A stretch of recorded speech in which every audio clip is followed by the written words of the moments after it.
Wano mu Uganda obutawagira Gen.M7 gwafuuka musango. Lindo owulire omulamuzi yawagira Bobi Wine kuba president Obunkenke bwe bamutaddeko. Gen.M7 aganye okumukkiriza okuwummula. Ampuliriza amawulire amalala ge twagala okubanga tukutuusaako omanye enfa ya Jakana Nadduli. Lindo owulire baani abagambibwa okutta Jakana Nadduli na baani abo abateeberezebwa ogenda kwewuunya. Atuwuliriza Oweekitiibwa Mathias Mpuuga ngono yakulira oludda oluwabula gavumenti mu parliament akombye kwerima. Agambye Anita Amongi kagwake kagutonye tetudda mu parliament. Anita Amongi atiisatiisizza bagoba mu parliament ne mu committees zonna. Abawabuzi ku by'obufuzi balabudde Anita Amongi ku kikyayinza okwolekera okuva mu bigambo bye yayogedde. Atuwuliriza agona agasingako ge tugenda okutusako olunaku olwaleero. Ndi wano Sajime ne muganda wange Kobzi kababuuzeeko butereevu tuseetule ebigambo nga webizo olunaku olwaleero. Yes, well. Gwe wena gy'osinziza okutuwuliriza oliyo otya nti how are you doing? Babuuzaako abali Dubai, abali mitala wa mayanja, abali Denmark, abali Canada, nti muli mutya abali Saudi Arabia, muli mutya nti mwebale nnyo okuwa omukutu gwa DPTV Uganda obudde. Alright, butereevu watali kubanga tulwawo twagala kubeera nga tukutwala mu story esooka. Ampuliriza bannankyukakyuka bagenda kusubwa nnyo ebigambo bya Jakana Nadduli. Bannankyukakyuka awamu n'abantu abaagala amagezi ng'ovuddeko nti oli wankyukakyuka wabula ng'oyagala amazima n'okutegeera ebyaddala. Ensi egenda kusubwa nnyo ebigambo bya Jakana Nadduli era amazima gali nti abafu basobola okuyigiriza abalamu kubanga abafu akushara abantu bafa. Bowuliriza ebigambo bya Mulamuzi tabatte mugenzi nojja n'owulya Jakana Nadduli okakasa nti abafu tebafa. Katufuna akatambi ka Jakana anesekireko muganda wa kubanga ntunuuliramu entegera y'Abannayuganda okujjako nga muddaabuludde mwekka mugenda kulya ku lukoosi ate nze ne bantegeeza ngenda kuttibwa kakati nyinza obutabaawo nga mukomba ku lukuusi naye ebigambo temubyerabiranga mazima nti bwemuba temusitukiddeemu kota pini tulina girwanyisa tugikube fulume mituyita akakunku k'eggaali ako mazima ku kyoto okwetekwa kuvaako ebyokusota mubiveeko mulina gikuba ennyonda eveemu.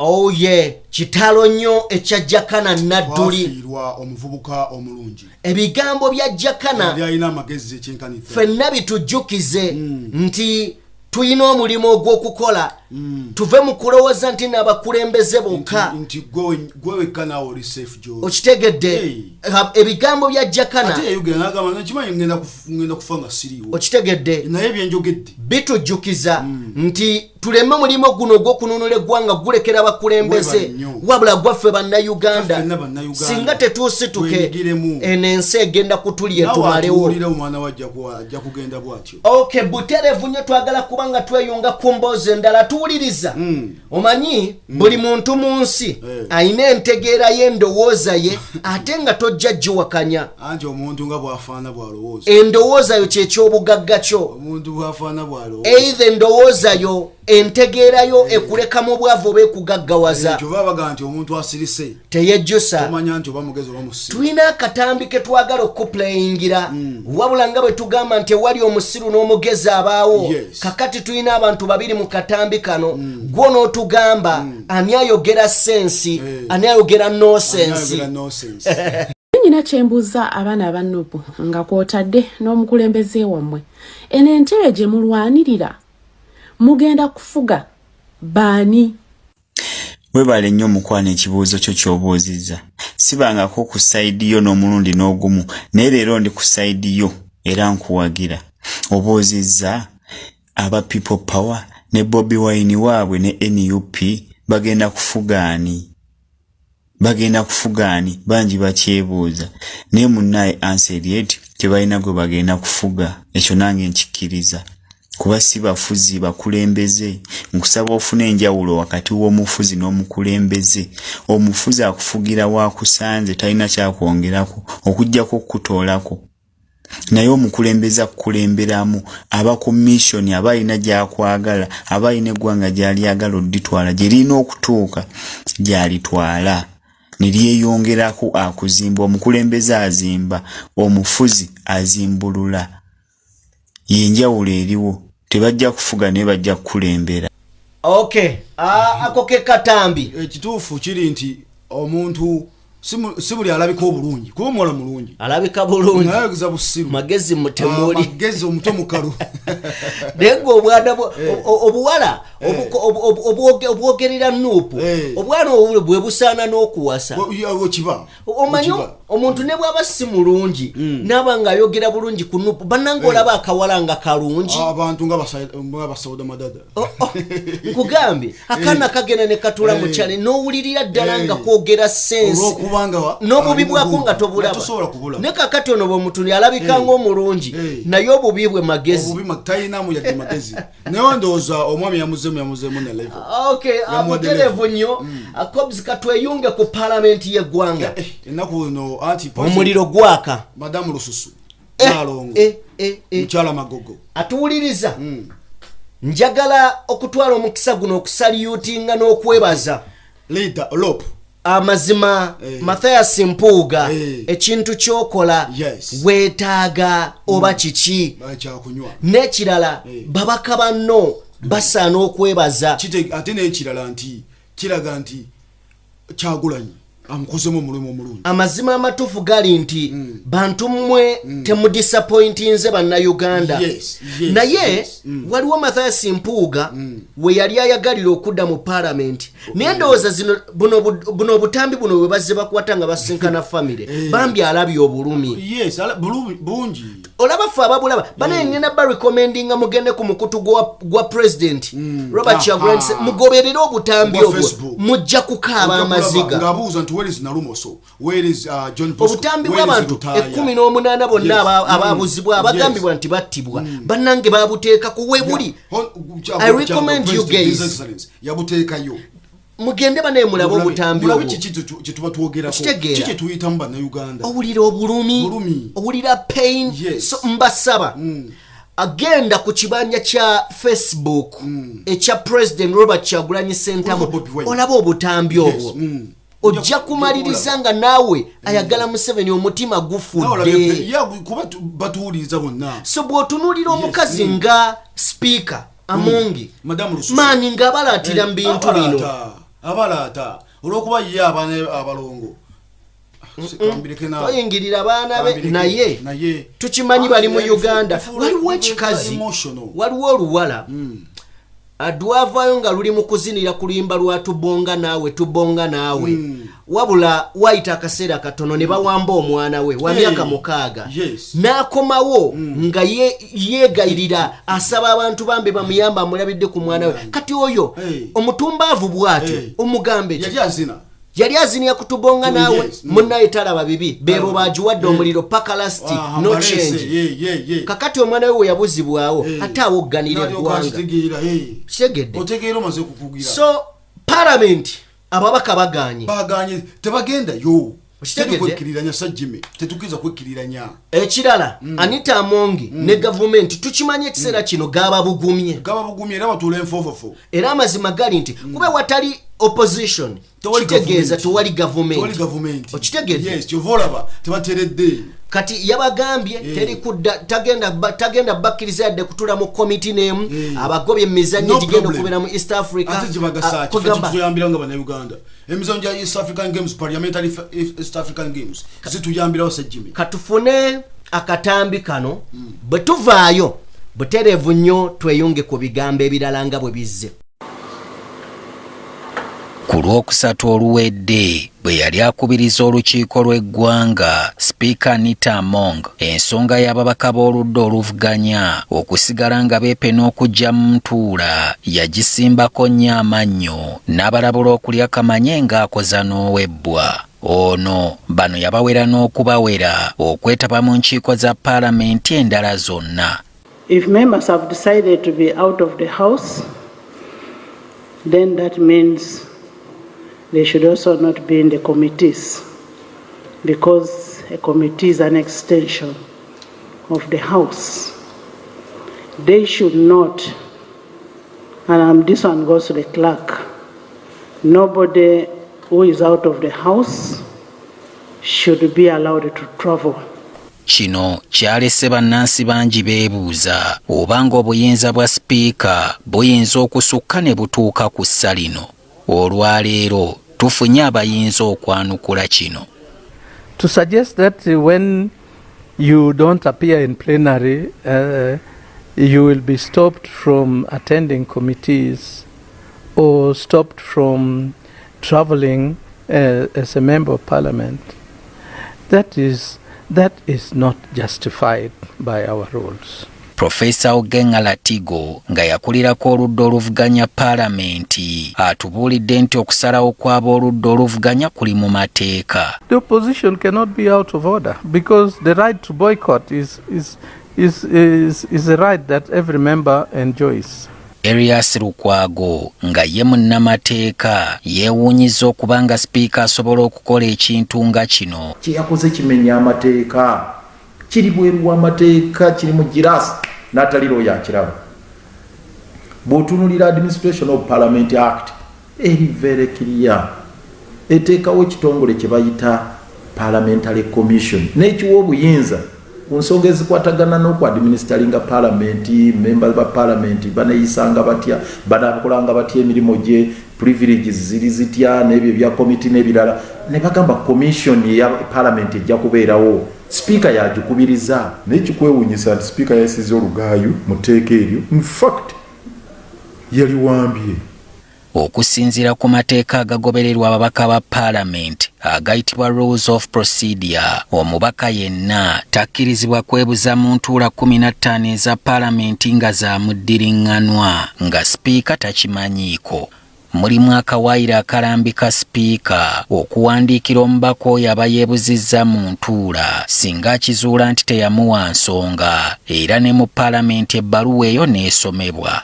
Omubaka oyo bw'asigala ng'akyawalira, sipiika ateekeddwa okumusindika mu kakiiko ka paalamenti akakwasisa empisa so si kumubonereza nga ye sipiika wa paalamenti. Obuyinza bw'abadde alina kwe kugamba nti mwe bamemba ba paalamenti mumiisinze entuula bwe ziti, n'olw'ensonga eyo mbaweerezza mu kakiiko akakwasisa empisa akakulemberwa Katuntu babawozese. Ekyo obuyinza obwabulina, naye bubagamba nti ne mu komiti temuddayo, obutabulina tobulina, talina buyinza bufulumya memba wa paalamenti mu komiti ti nayo ndagidde toddayo. Lukwago agamba nti abantu okubuzibwawo mu ngeri emenya amateeka g'ensi yonna tekisaana kusirikirwa, nga n'olwekyo ab'oludda oluvuganya tebagwana kutiisibwatiisibwa. Mu kifo ky'okuteeka ku nninga abakola abductions, ababuzaawo abantu, mu kifo ky'okuteeka ku nninga gavumenti ereeta alipooti ate ali kuyiribya abayimiriddewo ku nsonga za ssemateeka. Ekyo kyabulabe. Akulira oludda oluvuganya mu paalamenti Mathias Mpuuga ng'ayogerako ne bannamawulire olwaleero asuubizza nga bwe bagenda okunywerera we baatandikira sinakindi n'okwongeramu ebirungo. Era njala kubategeeza nti ensonga ze twayogerako ezatufulumya paalamenti tukyaziriko. Sipiika wa paalamenti tumuwa ekitiibwa era nga lifari atalina kuba na kyekubiira kye tumubanja nti ttiimu eri bw'ebanga ekuba endobo ate talina gyegattako n'ekuba ndobo, alina giwa red card erekerawo okukola ebikolobero. Tulinze statement yaabwe ne bwe bateriiwo tujja kusigala nga tukola ebirala. Profesa Latigo ne Lukwago baliko okuwabula kwe bakoze. And I urge the speaker and I urge the leaders of both sides of the house to find a more quiet and a more amicable approach to resolving these issues. Era tugenda mutwala mu kkooti etaputa ssemateeka. Ekisobola omutaasa akaseera kano yatone Gen.M omuwa amagezi, atone Gen.M okumuwa amagezi nti ekyo kye wayisizza kisaze mu mangu ddala buli munnansi alondoola ebifa mu paalamenti. Sipiika n'ababaka b'oludda oluvuganya babasizza kasiiso balinde okulaba oba banaamulungula ekizibu kino. Nanti n'asirika amanya ekikere bakibikira kwa kyeya ne kikaaba okw'enkuba. Kobzi butereevu nnyo katweyunge ku mboozi endala. Emboozi gye tugenda okuba nga tweyungako yeya mwana mulenzi. NUP kibiina nzikiriza lwaki etudde mu mitima gy'abannayuganda n'ebukaala bulungi. Owulirira ddala ng'olinga ayogera ku ggwe ng'olinga yeyogerako singa owulira omuntu nga ajogerako mu bukyamu n'ekikuluma. Katufuna akatambi kano gwe simanyi butya bw'olowooza ku NUP ogirowoozaako otya kibiina kya byabufuzi bakulembeze kisinde oba nzikiriza gwe gy'osinzira okuba ng'olaba n'endaba gy'olabamu ebintu kiri ki? Man, nali nkyawagira NUP eyo nga yakajja nga njagala nnyo kyali wange omu nangamba mwana ekyo kibiina kikwemazaamu naye si kibiina kya byabufuzi.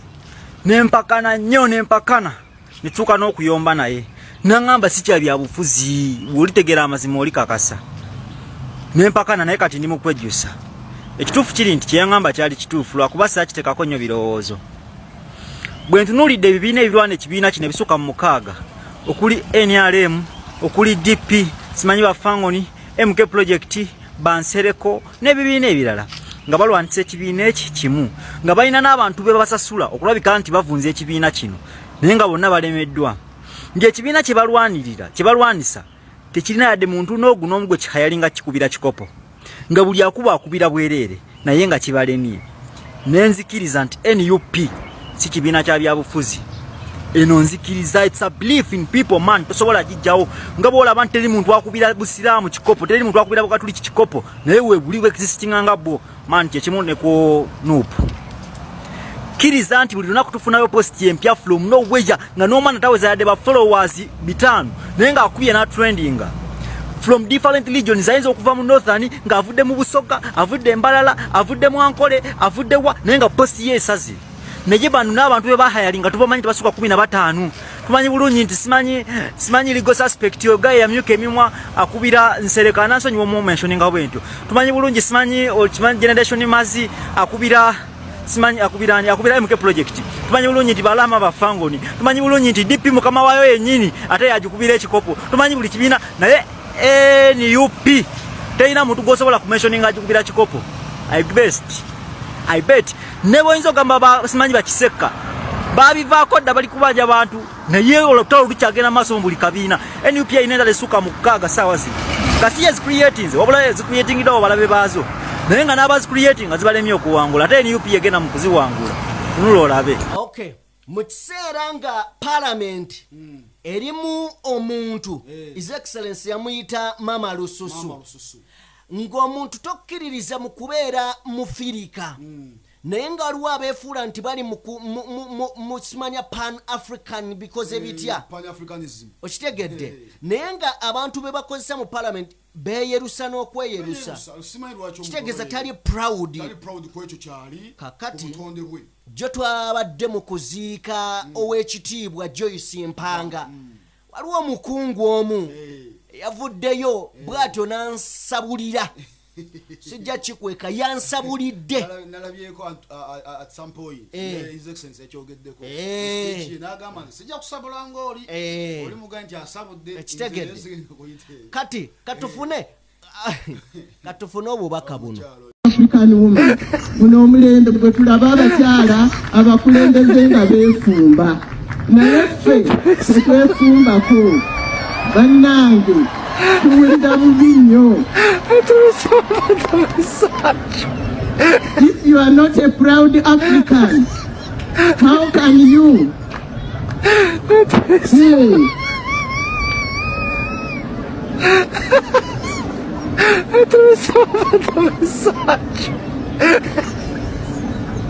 Bannange mundeke njogere Joyce ali wali agalamidde era amanyi nti oyo ye Dr. Spe wange era nagambye nti nno mukama mulungi kubambaddeeyo mu African Union ndi mu bya peace and security luli navaayo nenzija ku mbaga yakalu kyakati byendiko era bwe kakutanda ngenda kubulira oba weefumba nkugambe genda weefumbulule.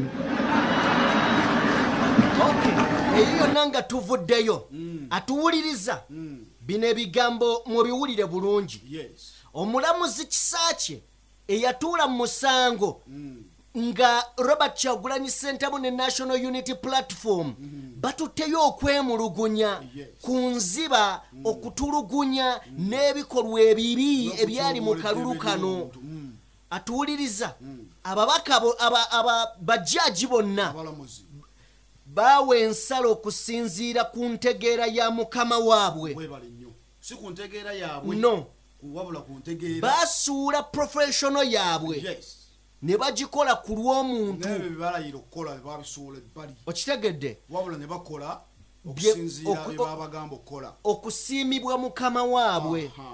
Wabula mu balamuzi bonna nga bwe bagamba 10 terikyawo omu waliwo eyasigala ku mazima n'agamba nze ndi mulamuzi kiki eriŋŋamba etteeka n'asigala. Atuwuliriza Justice Kisakye okuvaayo ye n'ayimirira ku sayidi ya Bobi Wine kino kyamusosoza.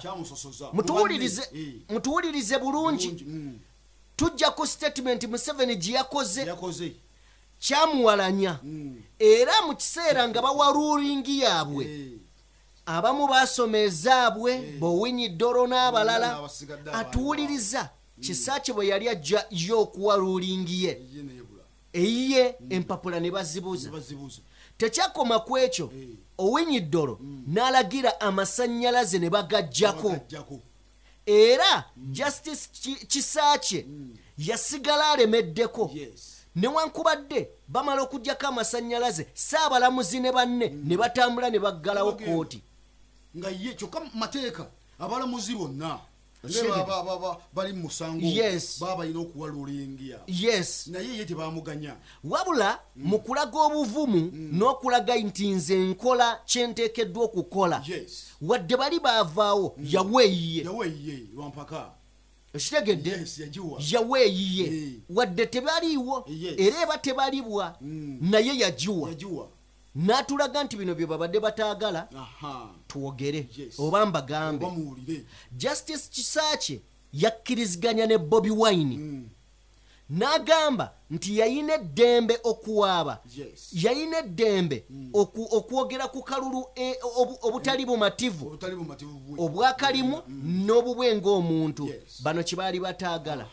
Atuwuliriza okuva olwo wabaddewo obunkenke mu ssiga eddamuzi bubadde buyitirivu ate nno mu Supreme Court obulamu bwe bubadde nga bwa bunkenke. So mu Supreme Court atuwuliriza ye kooti ensukkulumu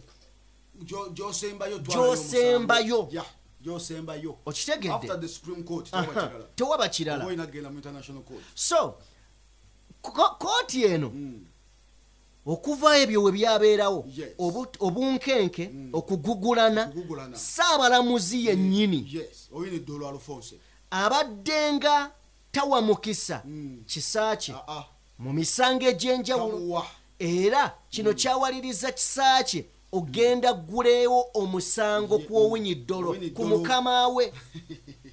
Okitegedde bwe batuuka mu kooti ne bavuvuba omusango kyokka ate ne bamujja ne ku musaala ekitali mu mateeka n'emisango gy'alina okuwoza ne batandika nga tebagimuwa.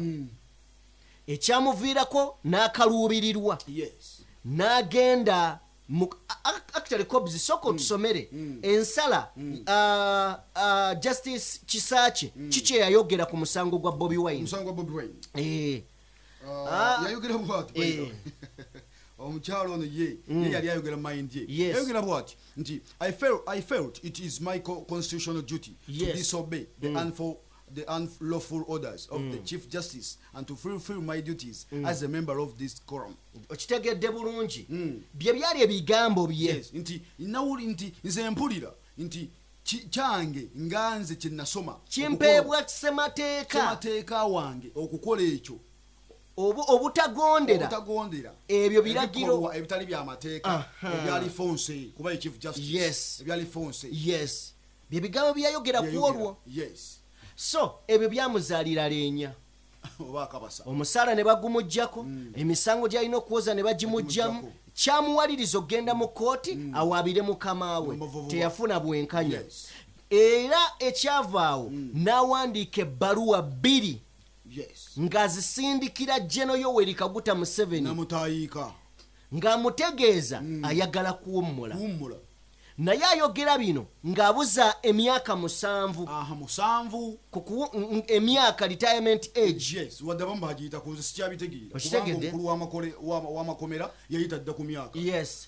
so tumaliriza asindika ebbaluwa zimazeyo nebbanga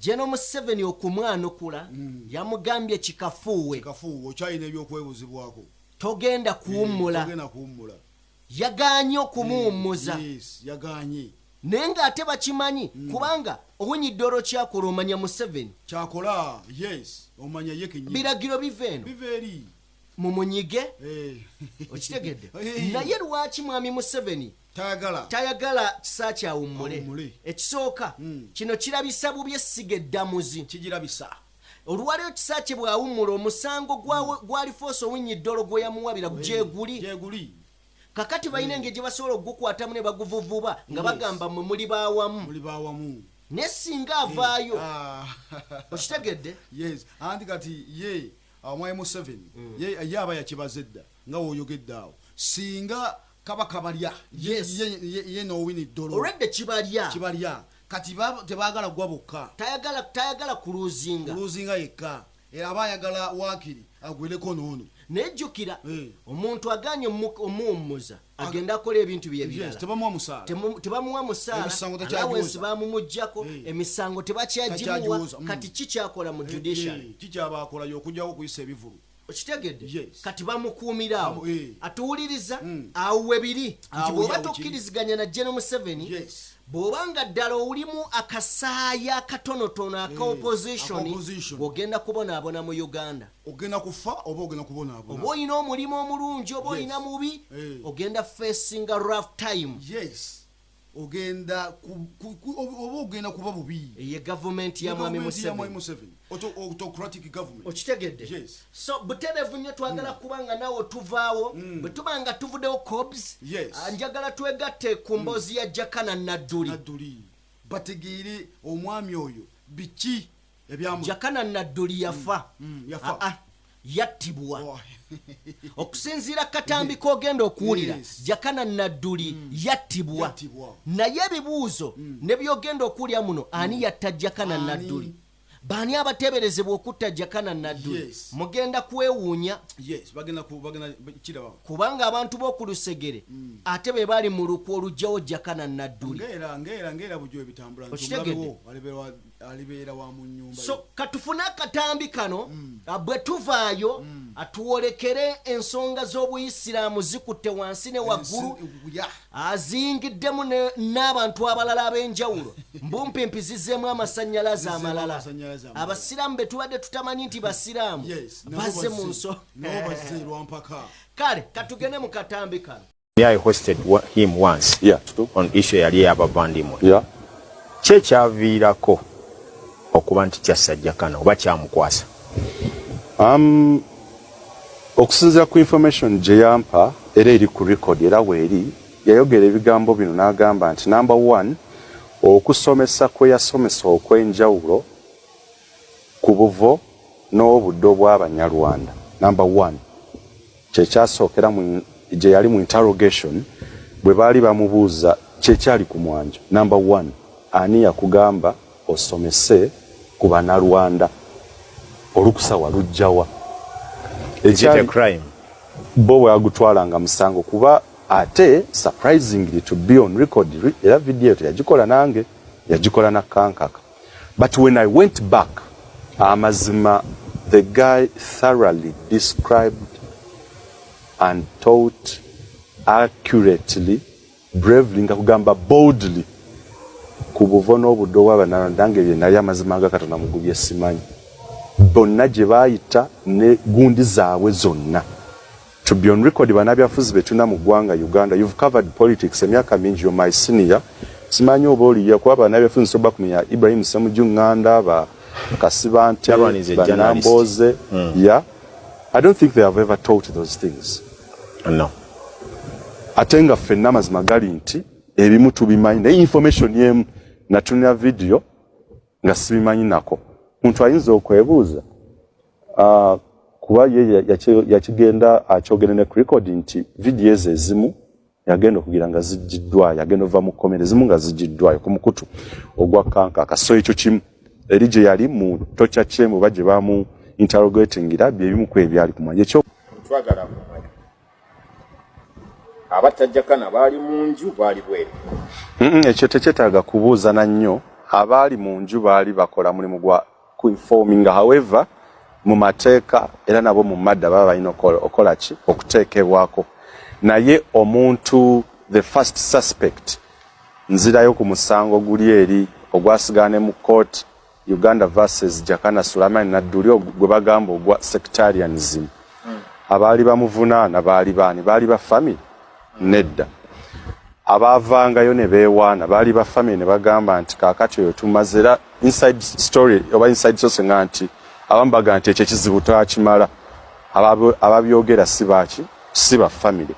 Abamukwata okumutulugunya n'omu ku batuuke okubeera ng'atuuka ku eryo ssa, it wasn't the family. Yadde nga mulimu abaali bakoze eki, abaali bakoze omulimu gw'oku informing n'okukola kutya. Abamutulugunya, it wasn't the family. Ku CMI gye baamukubira baddemu okuminnya mu biwundu, it wasn't the family. CMI abagicommanding obagitwala ndoza mukulu birungi omumanyi bulungi. Is he part of the family? No. Akabenje ka alleging ke yafuna mu 2022 mu March, akabenje ako abakamutuusaako kubanzika me and you reached at your scene. Wali olabe kwa reporter ya police ya akabenje ako ogirinako. Jakana yagenda okufa nga ne police nga temwadde report ya akabenje akani yakakoze mwamukoze eki kuba tumanya amateeka g'enguudo kyegalambika engeri galambika.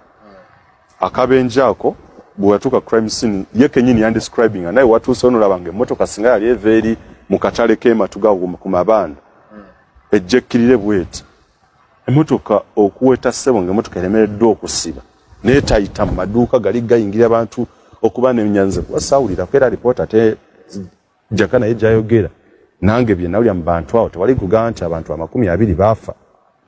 Ye kyagamba it was a syndicated accident. Kyesinza kujjawo kuba mbadde mawulire sinza kwewunza kugamba nti ndi musiru nnyo. We know these things happen. So fact be told, abatajjakana, it's not the family. However, what the legal mateeka, they played a role. However, okumumiza omusu abamuwawaabira abamu abeewaana waliwo n'omukulu yavaayo n'agamba nti oli yasima tukakanyisa lwaki teyafa. And that person up to now ali abutaala tumanye eggwanga lyavaamu ffenna. He's a free man. Jati ye mukuuma.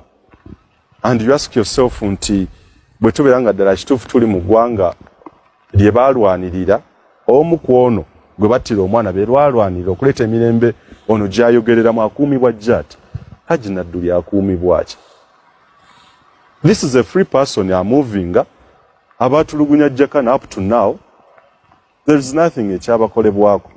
Kuba singa nze sigamba nti state nti si ogamba nti state si yatta Jakana, state yandikoze ebintu bino wamanga. Number 1, report eyakabenje yino nti emmotoka engatto za raging ez'amagye zaali n'ekyambalo ekyamagye kyali mu kimotoka ekyo kyali kya gundi, nti emmotoka eyamutomera yali owned by this oba this person, nti era yali yiririrwa.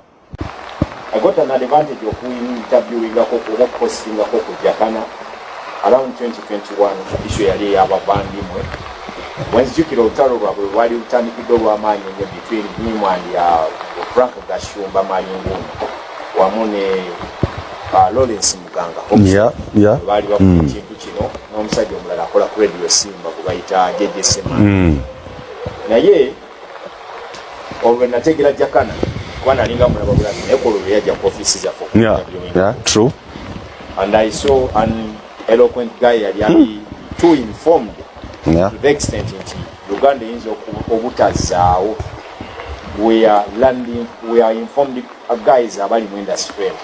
Yes. Because when it comes to information and dissecting it, sirowooza nti oyinza otubuusa amaaso naye oli alabika teyali kuba mujene.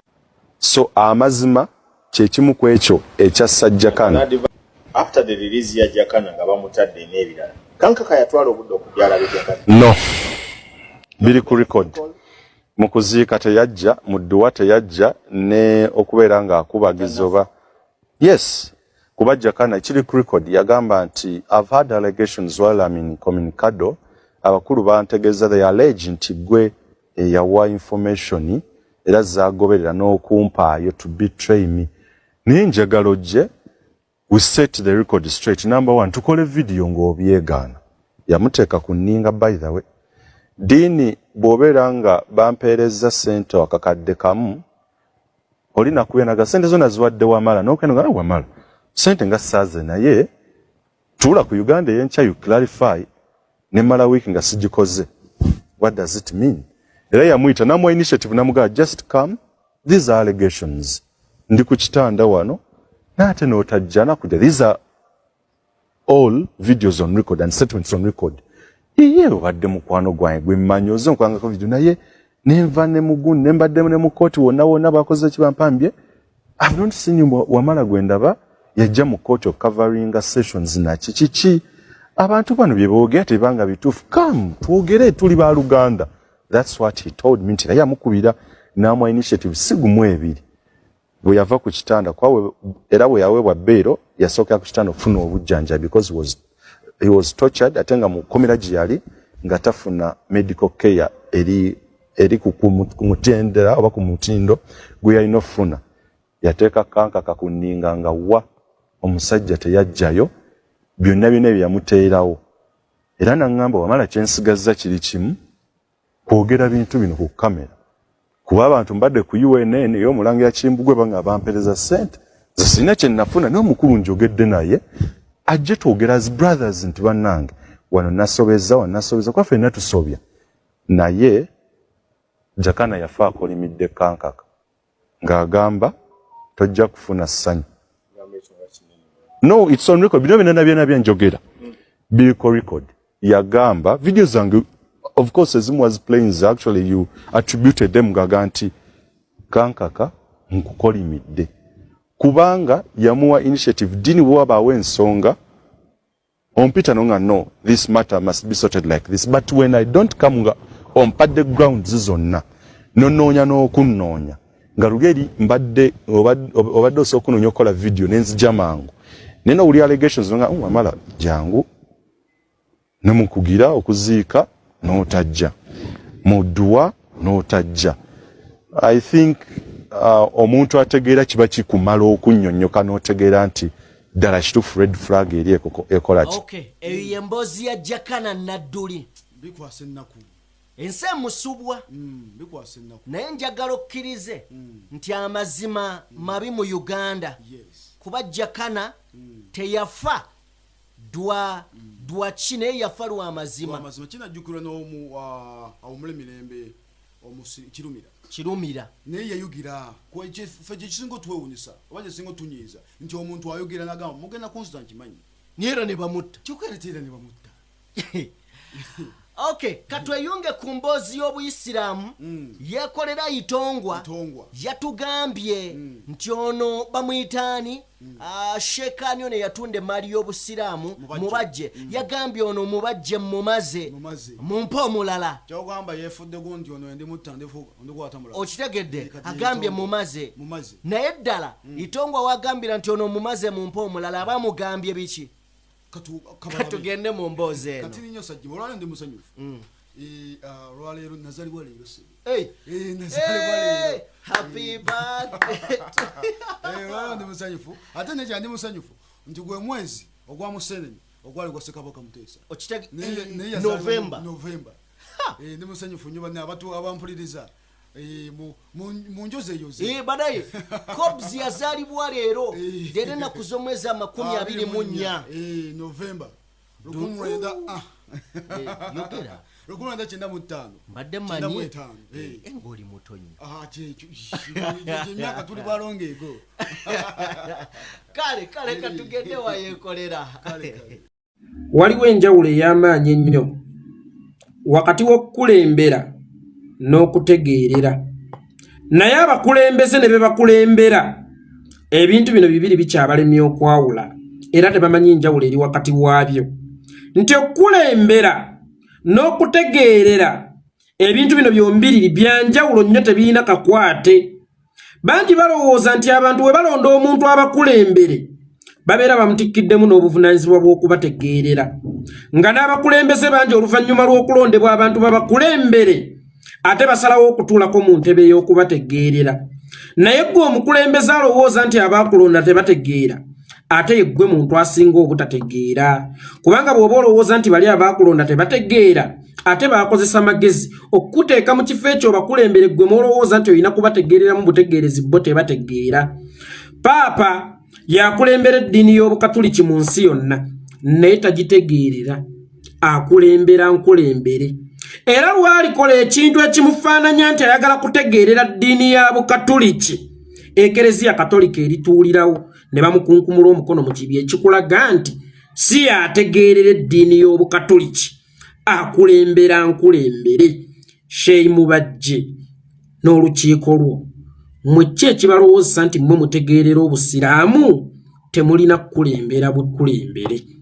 Yekolera Itongwa Gigange musiibye mutyo bamusuze mutyo okusinziira ku budde n'ensi mwe muli mukulabira akatambi kana. Alhamdulillah naffe gye tuli Omukama Katonda abadde akyatukuumye mu ngeri ekyasinze okubeera ennungi. Nnyongera okukujjukiza ti ogugo gwakunnyambako okuntambulizaako obubaka butuuke ku buli munnayuganda nze ogwange gwakunamya omumpembe Yoweri Kaguta Museveni n'abo abamutembeeta.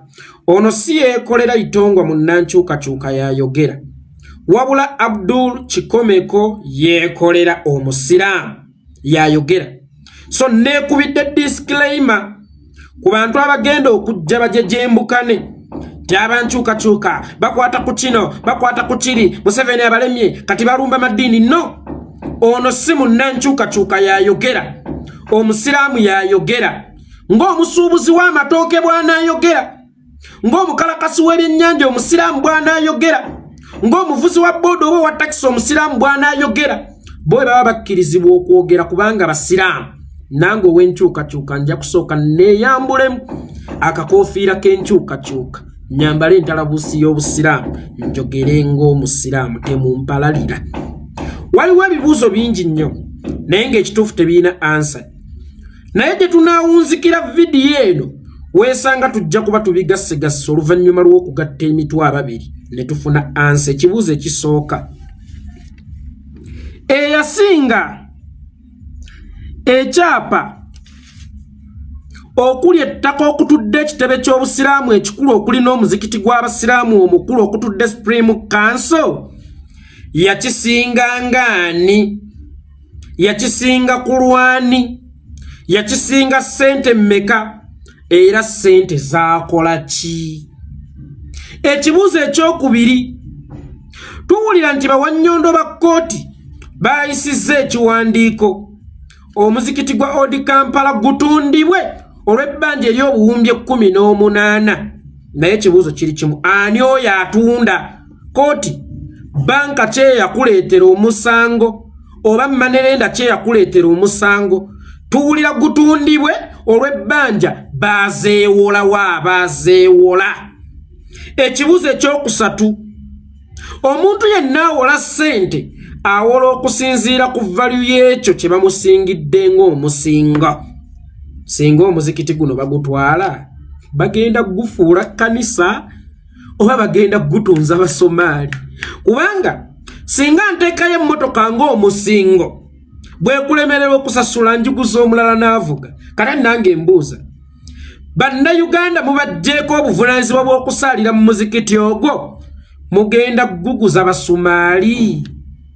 Ekibuuzo ekyokuna, obusiraamu bwatandika ddi okutambulira mu nsawo y'omuntu omu oba mu kusalawo kw'abantu ssekinnoomu nga tekutambula ng'obusiraamu, ng'omuntu ssekinnoomu asobola n'okusalawo nti kandyeroni ya bbanka ku muzikiti ekibuli ku muzikiti e Kampala mukadde gwe mba nteekayo ng'omusinga. Ekibuuzo ekyokuna, abo bonna abeewola ssente ku lw'obusiraamu nga ne tetulaba mirimu gya busiraamu gye zaakola, ssente ezo gye zaakola tebalina byapa, mubajje talina ttaka, olukiiko lwakulembera lwonna terulina byapa, abantu bonna nga bwe baali okwewola ssente ezo tebalina byapa, tebalina ku bya bugagga. Lwaki banka oba manerenda? Ekyo si kye wasooka okubabuuza nti naye gwe ebyobugagga byo biriwa? Kubanga nkuwola ssente ku muzikiti guno ogw'e Kampala mukadde naye abasiraamu bakambwemu bajja kumbuuza lwaki saakuwolera ku bintu byo. Ekibuuzo ekyokutaano, mubajje obwa mufuti baabo kutungirako nti gwe tosobola kubuvaako, ne bw'oba okoze ensobi tosobola kubuvaako, nga ne paapa mu mwaka gwa 2013 yalekulira. Naye ate mubajje n'obwamu bajje bwo mbuulira ku ruhani weekubeera obuyinza okufuta bbala n'okuba ng'okola ebikolobero byonna n'okutunda emmali y'obusiraamu yonna n'osigala nga yeggwa akyali mu mufuti wa Uganda.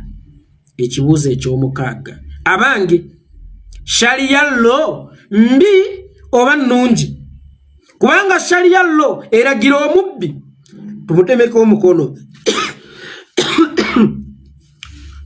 Sharia law eragira omubbi musonyiweko tumutemeko omukono. Singa mubajje atemwako omukono ku poloti esooka gye yatunda, singa mubajje akyagenda mu maaso n'ogumagala amawanvu oba n'okuzannyiranga mu mmaali y'obusiraamu. Katusimbudde firimu yonna etandika naye waliwo weetuuka ng'erina okugenda ku nnyanjula, ne wabaawo weetuuka ng'erina okukwata omuntu omugamba, ne wabaawo weetuuka ng'erina okukomeka.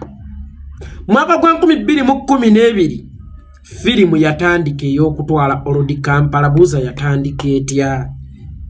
Yatandika na kutta Bakadiru Muwaya, Basheyi Yunusu Sentamu ne Gyenyinyi Ntira, bwe batta Kiggundu, bwe batta Bani, bwe batta abasiraamu ab'enjawulo, ne Gyenyinyi Ntira bwe batta Sheyi Nuhu Muzatabate. Kakati guno gwe gubadde omulamwa gwa firimu, kutwala lusozi Kampala mukadde. Lwaki njiyisa firimu? Nti Museveni yanoonya emimwa emizibu, emimwa emikambwe. Firimu ejja erinnya mpola okutuuka ku climax.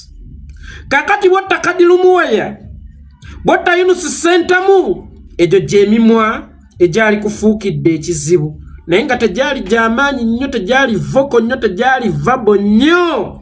Kye wasookerako n'osembera ku Muhammad Kiggundu eyalina eddoboozi ery'omwanguka ate nga n'emmundu agimanyi, oyo n'omugjawo. Bwe watuuka ku mpologoma ya Allah subhanahu wa ta'ala gy'omanye yali ensaala ennyo mu kulwanyisa mubajje, mu kulwanyisa ekitunda bintu bya busiraamu, mu kulwanyisa kibba bintu bya busiraamu, n'ogitta. Olwo twali ku climax ya movie. Okumanya Museveni musajja mugezi nnyo. Bwe bamala okutta Muzaata bagumiikiriza emyaka emirala 3 nga tewali musiraamu attibwa, kubanga ono ye yali firimu sita nga tewali musiraamu n'omu akola attibwa. Akwerabiza nti ekigendererwa kyange mu kutta abasiraamu benzize eŋŋanzita temwali mu kuwamba muzikiti.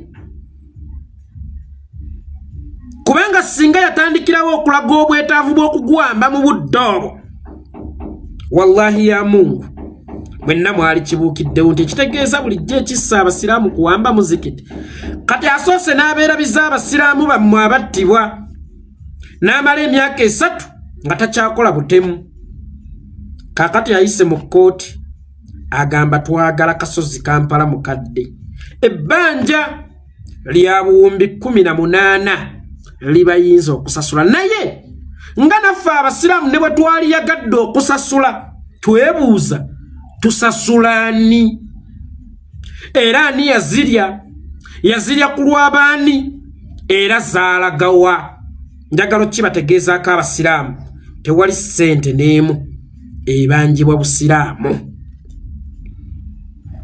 wabula luno lukwe lino kkobaane lya Sheikh Bajje ne mukama we Museveni okwezza emmaali y'obusiraamu n'okugobera ddala obusiraamu mu Uganda kubanga omuganda agamba nti olusala enkolo lulekera munyeera kwandaala kakati obusiraamu mu Uganda ekitebe kyabwe ekikulu bwe kiba kibadde nga Kampala mukadde ng'essaawa eno bakulaga bwe baagala okuzinda okusaanyizaawo ddala olwo obusiraamu butuddewa era ye omusiraamu asigaddewa teweerabira nti baatandikira ku mizikiti gwe Bukoto okwawa ne bagenda ku limbo z'abasiraamu ne bagenda ku limbo zaawa ne bakukunulayo emirambo kati basembedde batuuse ku kitebe ekikulu kubanga abasiraamu mwenna mwazinga emikono ng'abasajja bano basuula indikeeta nti essaawa yonna tujja baatandikira ku bitonotono paka lwe batuuse ku muzikiti omukulu oba ekitebe ekikulu eky'obusiraamu kiyite Supreme Council odi Kampala ku muzikiti gwa Kadafi mwasirika kati omusiraamu agenda kuddawa jukira omusajja yakugamba gye buvuddeko omusiraamu awulira nga toyina mirembe mu Uganda tambula ogende mu nsi z'Abawarabu ffe tuviire walowooza Museveni anywa omwenge walowooza Museveni atamiira walowooza Museveni akozesa ebikuba buli statement gy'akola oyina giyingirako munda ogyanalyzinge weebuuze omusajja ono abadde agoba kaki oba abadde agabala kaki abadde ategeeza ki yakugoba mu Uganda assa abasiraamu asenze zirimbo ebyobugagga by'obusiraamu kati azze ku kitebe ekikulu eky'obusiraamu then go omusiraamu oddawa kansooke nsaasireko ku Mubajje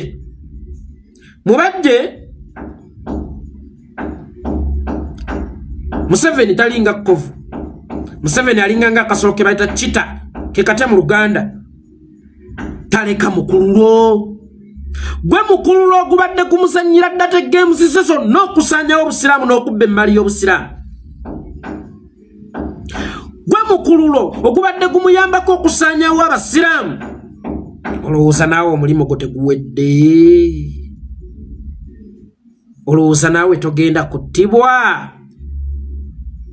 olowooza naawe ekisaanyo kyo tekiweddeeko kubanga singa batuukawo ku odi Kampala bulijjo babalo batuuse olowooza onaaba tomaze okusaanyizibwawo singa obeera mwezi wa waka ng'omulimu gwo nagwe shamba boya waka kwera waka nojjoga mukama nti guno omuti tuguteme gusuula amakoola mangi olowooza abatagenda kugoba kubanga omulimu gwo guba guweddewo gwe Sheikh Bajje omulimu gwo olowooza teguweddewo olowooza naye togenda kusaanyizibwawo kubanga omaze omusika n'omutuusa wayagala okutuuka kyokka ate tayagala olagirire bantu kubanga ye mu kumuleeta ow'omuleese mu kasiko abadde ayina badduka kakati omuleese omutuusizza weebale kumukweka naye olowooza asobola okukuleka oddeyo ate olagirire abalabe be bajje bamusangewo w'omuleese okumukweka oba w'omulagiridde nti jangu weekweke wano bwazze n'akubuuza nti wange ekkuba erigenda mu kasaka kano liri luddawa nomugajja tugende n'omutuusaawo nakubulya n'ekyama kye nti nze kwekweka waliwo abangoba asobola okukulekoddeyo oluvannyuma lw'okumutuusa ate oleeta abalabe be mubajje entaanayo basime nkiddamu mubajje entaanayo basime naawe Museveni agenda kusaanyaawo kubanga omulimu gwo gyali gwo gulabika nga guwedde. Abasiraamu nsooka okunenya mmwe abalonda mubajje ku basiraamu abaaliwo ab'obuvunaanyizibwa temwalonda mubajje lwakuba nti yalina ebisaanyizo. Imagine mwalonda mubajje kujjawo kifaananyi nti bamufuti bava mu Buganda. It's not about okuva mu Buganda mufti. It's all about okutegeera Allah, okumanya Allah, okumanya Qur'ani n'amateeka gayo n'okugagonderanga. Oli ne bwalijjanga mulema, ne bwalijjanga mukonjo, ne bwalijjanga muki, alifuuka mufti. As long as ayina ebisaanyizo ebimufuula mufti wa Uganda. Bwe kibanga Abaganda mu budde obwo be baaliwo bokka ababukadde mu ddiini, wallahi mwali temuyina nsonga ebalondesa muvubuka nga mubajje. Omubbi gwe mutasoose kwekennenya, gwe mutasoose kunoonyerezaako, mumufuule mufti wa Uganda ate nga mufti wa Uganda ye muku bintu bya Supreme Council by'obusiraamu byonna mu Uganda. Muvenga mu ebyo anti bajja gamba bamufuti bonna bava mu Uganda. It's not about okuva mu Buganda. It's all about osaanidde oli waffe okutuula mu kifo nemmwe mwalonda ggwanga kusanyusa bamawanga malala tibannanga oba mufuti si bwa Buganda. No, oba mufuti si bwa Buganda, oba mufuti bw'abamanyi bwe babanga mu budde obwo baali mu Buganda be mwali tissa obuvunaanyizibwa obw'okubeera mufuti naye mwaddira kapa ne mugikuumya amata.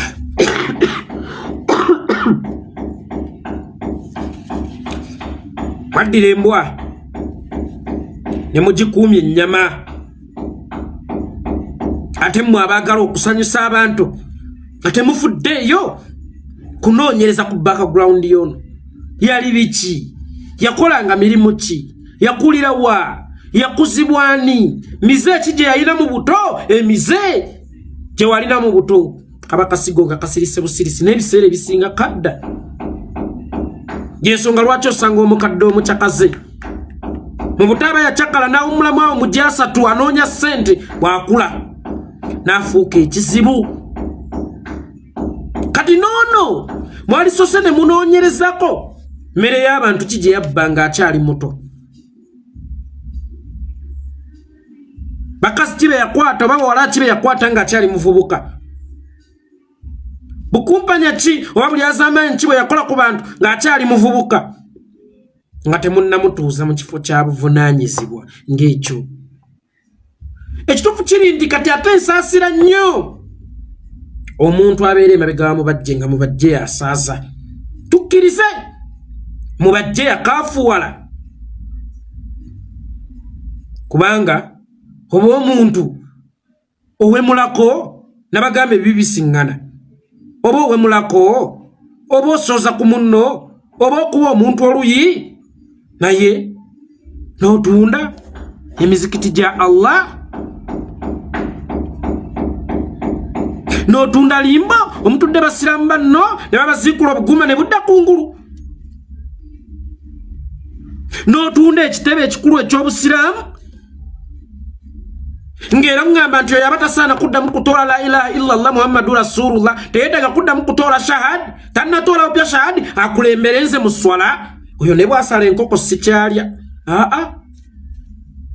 Oyo ne bw'asala enkoko sikyalya. Oyo bw'asala enkoko n'endya ngambira ddala John salandye kuba ate nfundako ne John Dani ono okulya enkoko y'oyo ng'eya John. mugamba mubanja obuwumbi 18 wadde nga tetumanya bubanja bwe kibanga ddala kituufu nga aimu yemmwe yakufuna obuwumbi 18 nsaba abasiraamu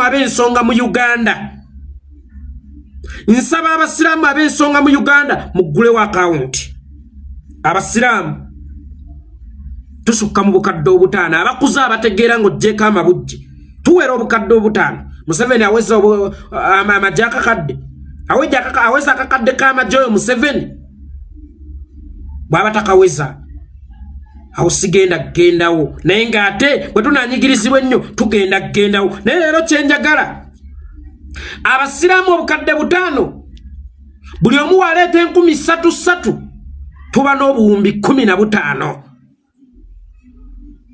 abali e Kampala abalumirirwa obusiraamu muteekeewo akawunti buli musiraamu ng'agenda kusonda 3,300 nsaba ekintu kimu muteekeewo akawunti abali e Kampala nga buli musiraamu agenda kusonda 3,300 mu Uganda naawe alina bazadde baabafa ogenda kuwaayo kati tulabe bwe tuweza ssente zaabwe ne tukizuula nti bazigaanye bo basigadde bakyali ku aimu yakutwala nga tumanya ekigendererwa kyabwe tekyali kya ssente bayina bye boonoonyeza olwo abasiraamu buno obukadde obutaano nga mwesitukira mumanyi okulwana ate temusoboka nga munyiizi Museveni taweza kakadde k'abajaasi muli obukadde butaano kati mbadde omulimu mmwe abali e Kampala abalumirwa obusiraamu munyambe ekintu kimu mugguleewo akawunti munyambe ekintu kimu mugguleewo akawunti nze nkolera ivu wano nga nsoma akawunti namba 10 ezezi mu wiiki emu obuwumbi 18 bugenda kuba bufunise kubanga abasiraamu bwe babo bukadde butaano abakulu abategeera abeekolerera tewali musiraamu asobola kulemu 3,300 bo obuwumbi 15